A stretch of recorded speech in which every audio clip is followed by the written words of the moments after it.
ওপৰতকৈ meaningless তেনেকুৱা এটা মানে কথা কয় যে আমাৰ ল'ৰা ছোৱালী মোবাইল নহ'লে ভাতে নেখায়, মোবাইল নিদিলে কান্দে, এনেকুৱা ধৰণৰ যিবিলাক মানে অৰ্থ নাইকিয়া কিছুমান কথা মানুহে কয় বৰ্তমান, সেই বস্তুটোৱে যে পিছত কেনেকৈ ধৰণে প্ৰভাৱ পেলাব পাৰে সেইটো বিষয়ে কোনো গম নাপায়। সেইটো বিষয়ে তেওঁলোকে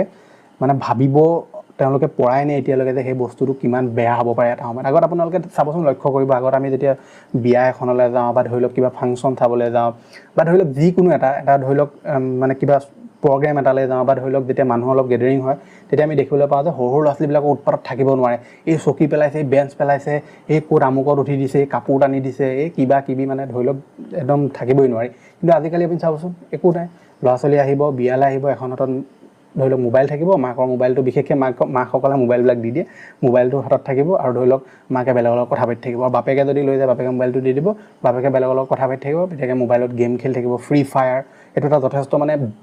ননচেন্স বস্তু, ফ্ৰী ফায়াৰ।